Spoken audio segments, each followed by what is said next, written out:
कभी सोचा है कि कैसे सिर्फ एक कंपनी के कुछ फैसले हम सबके लिए टेक्नोलॉजी का भविष्य तय कर रहे हैं? हाँ, मैं बात कर रहा हूँ एनवीडिया की। एक कंपनी जो गेमिंग चिप्स बनाने से शुरू हुई और आज दुनिया की सबसे कीमती कंपनियों में से एक बन गई है। सवाल ये है, आखिर कैसे? और ये जो आप देख रहे हैं, ये है जेनसन हुआंग, एनवीडिया के सीईओ, और इनकी कंपनी आज के एआई धमाके के बिल्कुल सेंटर में है। उनके जो बड़े फैसले थे, जो बड़े दांव उन्होंने खेले, उन्होंने कंप्यूटिंग की दुनिया को हमेशा हमेशा के लिए बदल दिया। चलिए आज एनवीडिया की इसी पूरी कहानी को समझते हैं। तो देखिए, आज हम एनवीडिया की शुरुआत से लेकर वो आज एआई की दुनिया पर राज कैसे कर रहे हैं, ये समझेंगे। और आखिर में हम ये भी जानेंगे कि उनका अगला कदम हमें किस तरह के एक रोबोटिक भविष्य की ओर ले जा रहा है। देखिए, एनवीडिया की जो ये सफलता है ना, ये कोई रातों रात मिली कामयाबी नहीं है। इसके पीछे दशकों लंबे दांव हैं और एक ऐसा बुनियादी आइडिया है जिसकी नींव आज से लगभग 30 साल पहले रखी गई थी। और उनकी सबसे बड़ी खोज बहुत ही सिंपल थी।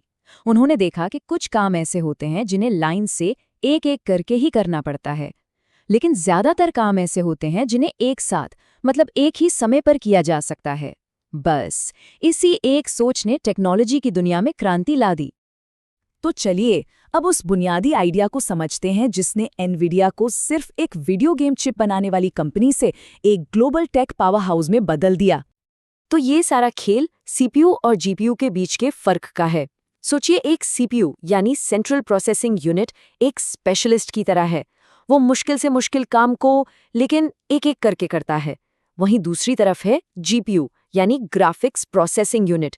ये एक मल्टीटास्कर है जो हजारों छोटे छोटे काम एक साथ एक ही झटके में कर सकता है। इसको समझने का सबसे बढ़िया तरीका एनवीडिया के एक पुराने वीडियो से मिलता है। जरा सोचिए, एक सीपीयू एक रोबोट की तरह है जो एक एक करके पेंटबॉल फायर कर रहा है, बहुत सटीक पर एक एक करके।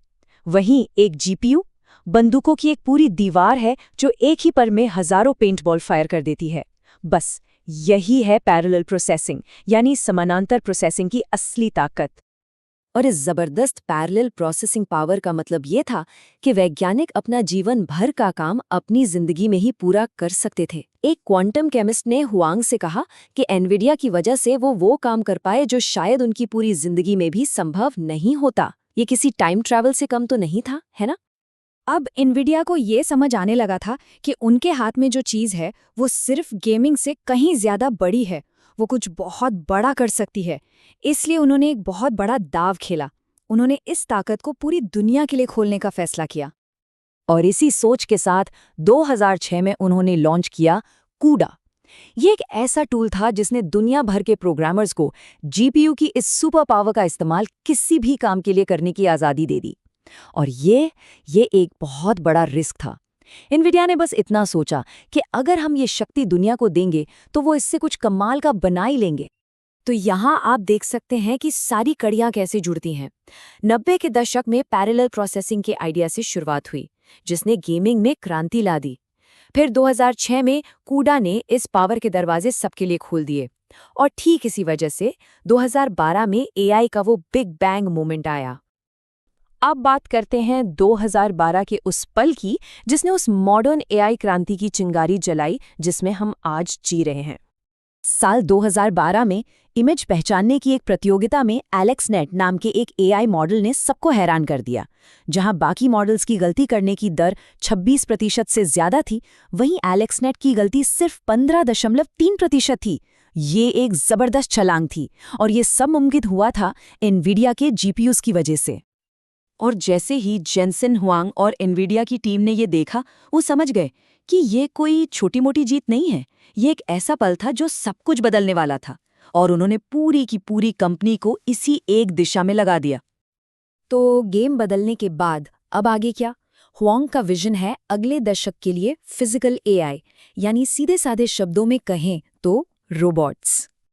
तो सवाल ये है कि रोबोट्स को ट्रेन कैसे किया जाता है। हुआंग इसे बड़े सरल तरीके से समझाते हैं। देखिए, पहला कदम एक वर्ल्ड मॉडल बनाना। ये एक एआई दिमाग है जिसे फिजिक्स के नियम सिखाए जाते हैं, जैसे कि कोई चीज़ छोड़ने पर वो नीचे ही गिरेगी। दूसरा कदम उसे ओमनीवर्स में ट्रेन करना, जो एक अल्ट्रा रियलिस्टिक वर्चुअल दुनिया है। ये बिल्कुल वैसा ही है जैसे पायलट असली प्लेन उड़ाने से पहले फ्लाइट सिमुलेटर पर प्रैक्टिस करते हैं। इस वर्चुअल दुनिया में रोबोट लाखों बार प्रैक्टिस करता है ताकि जब वो असली दुनिया में आए तो वो हर सिचुएशन के लिए तैयार हो। और ये मत सोचिए कि ये कोई दूर का सपना है। हुआंग का कहना है, जो कुछ भी चलता है वो एक दिन रोबोटिक होगा और ये जल्द ही होगा। सोचकर देखिए, आपके लॉन में घूमने वाले घास काटने वाले रोबोट से लेकर सड़कों पर चलती सेल्फ ड्राइविंग कारें, सब कुछ। ठीक है, रोबोट्स आ रहे हैं, एआई सब कुछ बदल रहा है, पर इस सब का हम पर, मतलब आम इंसान पर क्या असर पड़ेगा? ये टेक्नोलॉजी हमें कैसे ताकतवर बनाएगी? ये सवाल हम सबके मन में है ना? और अच्छी बात ये है कि खुद जेनसन हुआंग ने बताया है कि हम इस एआई पावर्ड भविष्य के लिए खुद को कैसे तैयार कर सकते हैं। तो हुआंग की सलाहना बहुत ही प्रैक्टिकल और पावरफुल है। वो कहते हैं एआई से सही सवाल पूछना सीखो, जिसे हम प्रॉम्प्ट करना कहते हैं। इसे अपना पर्सनल ट्यूटर बना लो जो कुछ भी सीखने में मदद करे। और सबसे ज़रूरी, हमेशा ये सोचते रहो, मैं अपने काम को और बेहतर करने के लिए एआई का इस्तेमाल कैसे कर सकता हूँ। याद रखिए, एआई हमें रिप्लेस करने नहीं, बल्कि हमें और ज़्यादा काबिल बनाने आया है। तो आखिर में जेनसन हुआंग की इस बात को सोचिए, ये डरने का नहीं बल्कि और ताकतवर होने का समय है। एआई के साथ मिलकर हम अपनी क्षमताओं को उस लेवल तक ले जा सकते हैं जिसकी हमने कभी कल्पना भी नहीं की थी।